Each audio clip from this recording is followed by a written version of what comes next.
अलग अलग आसमान के युद्ध के मैदान की खाली जगह में अराजक बैटल रॉयल जारी है, जिसमें आग और एनर्जी के धमाके हो रहे हैं क्योंकि नए रंगरूट आपस में लड़ रहे हैं।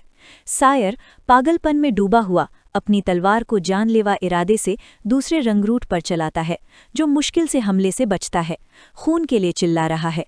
सुरक्षित दूरी से सायर, टैंग डन और लियू शेंग इस नरसंहार को देखते हैं। सायर ये देखकर सदमे में है कि स्थिति कितनी जल्दी खराब हो गई है। अचानक सायर को एक एहसास होता है। वो लड़ रही भीड़ को घूरता है, पसीना बहाते हुए वो बातों को जोड़ता है। लड़ने वाले हर व्यक्ति ने पहले लालच से अजीब जानवरों के कोर को सोख लिया था। लियू शेंग सायर की ओर मुड़ता है, ये कहते हुए कि वो उतना मूर्ख नहीं था जितना वो लग रहा था, क्योंकि उसने लूट में हिस्सा नहीं लिया था। सायर डर के साथ बैंगनी क्रिस्टल कोर की कल्पना करता है, इसके भयानक साइड इफ़ेक्ट्स को महसूस करता है। भ्रष्टाचार इतना मजबूत है कि शक्तिशाली लेवल 12 योद्धा भी अपना दिमाग खोने से खुद को रोक नहीं पा रहे हैं। सायर का डर गुस्से में बदल जाता है। वो जोर से शिकायत करता है कि गाइड बहुत गैर जिम्मेदार था और उसे चीज़ों के बारे में और गंभीर चेतावनी देनी चाहिए थी। हालांकि वो मानता है कि वो भाग्यशाली है कि उसे एक नहीं मिला। हालांकि उसका गुस्सा भ्रम में बदल जाता है। वो अपनी ठोड़ी को छूता है, हैरान होकर सोचता है कि वो भी पहले खून की प्यास से क्यों प्रभावित हुआ था, इतना कि लगभग सायर पर हमला कर दिया था, क्योंकि उसने कभी क्रिस्टल को सोखा नहीं था। लियू शेंग हाथ बांधकर वास्तविकता की एक कठोर खुराक देता है। वो सीधे सायर से कहता है कि वो सिर्फ इसलिए प्रभावित हुआ क्योंकि वो बहुत कमज़ोर है। ये बयान सायर को दिल में भाले की तरह लगता है। सायर इस अपमान पर शर्मिंदगी और गुस्से में फट पड़ता है, लियू शेंग पर चिल्लाता है, जो हल्की आत्मविश्वास भरी मुस्कान के साथ जवाब देता है। लेकिन सायर जल्दी से खुद को रोक लेता है। पसीना बहाते हुए वो अचानक एक एहसास के साथ लियू शेंग को देखता है।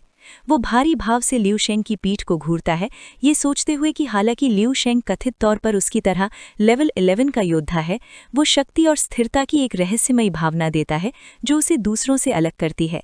लियू शेंग अपने भ्रमित साथियों को अपना अनुमान समझाना शुरू करता है, ये कहते हुए अगर मैं गलत नहीं हूँ।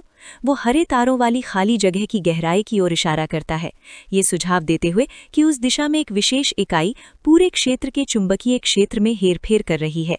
लियू शेंग बताते हैं कि यह हमला एक बहुत बड़ा असर है, जैसे कोई विशाल हाथ उन्हें जकड़ रहा हो, जिससे हर कोई चिड़चिड़ा और बेकाबू हो जाता है, जिससे वो अफरा तफरी मचती है जो उन्होंने अभी देखी। सायर और टैंग डन इस खुलासे से हैरान रह जाते हैं और पूछते हैं कि किस तरह की चीज़ में इतनी शक्ति हो सकती है। अपनी आंखों में आध्यात्मिक शक्ति से नीली चमक के साथ लियू शेंग बताते हैं कि ये चीज़ अजीब जानवरों के कोर से निकलने वाली नकारात्मक अशुद्धियों को हजारों गुना बढ़ा देती है। ये असर इतना मजबूत है कि ये आसपास खड़े लोगों को भी प्रभावित करता है। ये एहसास सायर और टैंग डन को पूरी तरह से डरा देता है। टैंग डन घबराहट में पसीना बहाता है क्योंकि उसके दिमाग में एक डरावना साया दिखाई देता है। वो अंदाजा लगाता है कि ये दुश्मन एक सामान्य लेवल 12 के जानवर से कहीं ज्यादा मजबूत है, शायद पीक लेवल 13 का एक जनरल लेवल का अजीब जानवर। सिर्फ एक जनरल लेवल के जानवर का जिक्र सुनकर ही सायर और टैंग डन घबराकर कांपने लगते हैं। उन्हें विश्वास नहीं होता कि इतनी शक्तिशाली चीज पास में हो सकती है। सायर, जिसका चेहरा डर से बिगड़ा हुआ था, बताता है कि लेवल 13 का पावर हाउस एक ताकतवर शक्ति होती है जो आमतौर पर सिर्फ मुख्य स्टार सेक्टर में देखी जाती है। वो निराशा से कांपता है, लड़ाई के मैदान में घुसने के तुरंत बाद ऐसे जबरदस्त बॉस से मिलने के लिए अपनी बुरी किस्मत को कोसता है और कड़वे मजाक में कहता है कि इस किस्मत के साथ उसे लॉटरी का टिकट खरीदना चाहिए। जबकि उसके दोनों साथी अपने आने वाले विनाश पर मजेदार तरीके से गले मिलकर रो रहे थे, लियू शेंग उन्हें नजरअंदाज करता है और तेज नजर से चारों ओर देखता है। वो गहरी सोच में पड़ जाता है, ये देखते हुए कि नया भर्ती हुआ हुआंग जी पहले ही चुपचाप भाग गया है। लियू शेंग को एहसास होता है कि हुआंग जी लड़ाई के मैदान से उनके गाइड से भी ज्यादा परिचित लगता है, क्योंकि उसने खतरा भांप लिया था और जल्दी भाग गया था।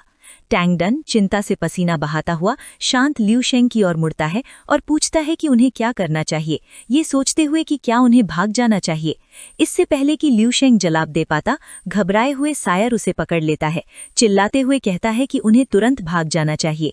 वो उन्हें याद दिलाता है कि अगर वे रुके तो लेवल 13 का अजीब जानवर उन्हें खत्म कर देगा। हालांकि सायर के घबराहट भरे आउटबर्स्ट का एक अनचाहा नतीजा होता है। दूसरे लड़ने वाले रंगरूट रुक जाते हैं और सदमे में मुड़ जाते हैं, लेवल 13 के खतरे के बारे में उसकी चेतावनी सुनकर। भागने के बजाय अब होश में आए रंगरूट उन तीनों को घेरना शुरू कर देते हैं। सायर उनका ध्यान का केंद्र बन जाता है, डरा हुआ दिखता है और घबराकर पूछता है कि सब उसे क्यों घूर रहे हैं। तनावपूर्ण गतिरोध लालची कप्तान की जोरदार दहाड़ से टूटता है। वो रंगरूटों पर चिल्लाता है और जो कोई भी उस जानवर के बारे में जानता है और जिंदा रहना चाहता है, उसे तुरंत अपनी बेवकूफ़ी बंद करने का आदेश देता है। अपना आदेश मनवाने के लिए कैप्टन बैंगनी रंग की आध्यात्मिक ऊर्जा की एक चमकदार लहर छोड़ता है जो पूरे ग्रुप को ढक लेती है। रंगरूट तुरंत डर जाते हैं, उनके चेहरे पर डर भर जाता है क्योंकि वे उसके ऑरा का जबरदस्त दबाव महसूस करते हैं। हालात काबू में आने के बाद कैप्टन हाथ बांधकर खड़ा हो जाता है और निराशा से उन्हें नीचे देखता है।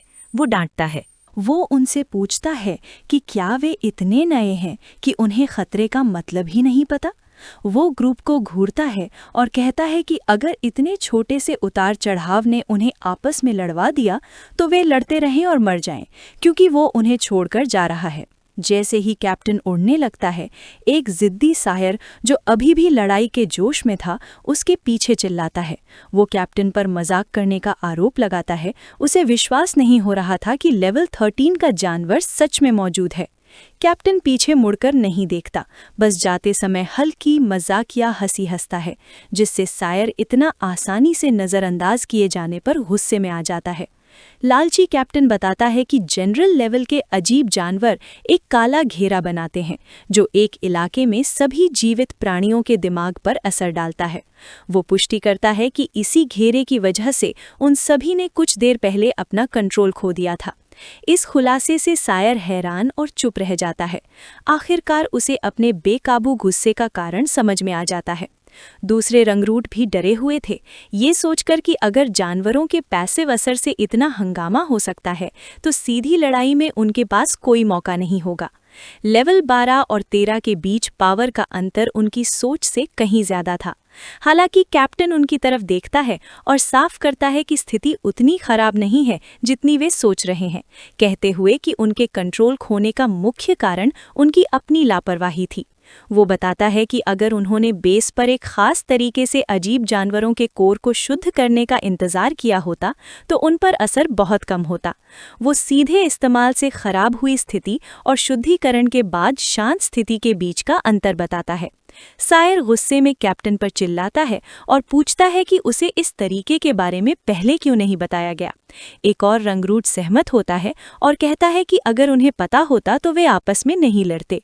कैप्टन ठंडे अंदाज में जवाब देता है और कहता है कि उसका काम सिर्फ उन्हें बेस तक पहुंचाना है, उनका बाप बनकर उन्हें मुफ्त में सीक्रेट तरीके बताना नहीं। जैसे ही लाल बालों वाली ऑफिसर उसके बगल में आती है, वो कहता है कि उसने उन्हें पहले ही चेतावनी दी थी कि कोर को सीधे अब्जॉर्ब न करें, लेकिन वे इतने घमंडी थे कि उन्होंने सुना नहीं। आखिरी गुस्से वाली नज़र से कैप्टन उनसे कहता है कि सच्चाई का सामना करें। जब तक वे बेस पर जिंदा नहीं पहुंचते, वे नए रंगरूट कहलाने के लायक भी नहीं हैं। इस कड़वी सच्चाई ने ग्रुप को चुप कर दिया। उनका पिछला घमंड पूरी तरह टूट गया। उनके विचार तुरंत खतरे पर लौट आए। पास के लेवल 13 के जानवरों के बारे में सोचते हुए उनके चेहरे गंभीर हो गए। दूर शांति से तैर रहे 2 गाइडों को देखते हुए एक नया सैनिक घबराकर पूछता है कि अब उन्हें क्या करना चाहिए। लालची कैप्टन घबराए हुए नए सैनिकों को शांत करता है, उन्हें यकीन दिलाता है कि स्थिति उतनी खराब नहीं है जितनी दिखती है। वो बताता है कि उनके पास जानवरों की एनर्जी का पता लगाने के खास तरीके हैं, जिससे वे रास्ता बदलकर उनसे बच सकते हैं। लाल बालों वाली अधिकारी आत्मविश्वास भरी मुस्कान के साथ कहती है कि जब तक वे बहुत ज्यादा बदकिस्मत नहीं होते, कोई दुर्घटना नहीं होगी। अपनी उंगलियों को तेजी से चटकाकर वो इलाके का एक बड़ा चमकता हुआ होलोग्राफिक मैप बुलाती है। रोशनी का एक जटिल गोला दिखाई देता है और वो बताती है कि उनकी योजना सरल है। उन्हें बस मैप पर मार्क किए गए कोऑर्डिनेट से बचना है ताकि वे सुरक्षित रहें। इस साफ रणनीति से नए सैनिकों को राहत मिली, जो साफ तौर पर आराम महसूस कर रहे थे, खुश थे कि इस बड़े खतरे से निपटने का कोई तरीका है। हालांकि साया पूरी तरह से हैरान रह गया। उसे अचानक एहसास हुआ कि होलोग्राफिक मैप पर जानवरों की जगह ठीक वही है जो लू शेंग ने कुछ देर पहले बताई थी। वो लू शेंग को अविश्वास से देखता है, सोचता है कि इस आदमी के पास उनके गाइडों जैसी ही पता लगाने की क्षमता कैसे हो सकती है, और ये नतीजा निकालता है कि उसका नया जान पहचान वाला आदमी और भी रहस्यमय होता जा रहा है। इसके विपरीत लू शेंग चुप और शांत रहता है। उसका चेहरा हमेशा की तरह बिना किसी भाव के रहता है। इस पल को साया ने बीच में रोक दिया, जो अधीर होकर गाइडों पर चिल्लाता है और पूछता है कि असाधारण रूप से बदकिस्मत होने का उनका क्या मतलब है। उसकी लगातार उकसाने वाली बातों से परेशान होकर लाल बालों वाली अधिकारी कैप्टन से कहती है कि वो उन्हें और परेशानी से बचाने के लिए इसे समझाएगी। वो ग्रुप की ओर मुड़ती है और बदकिस्मती के एक हालात को समझाती है।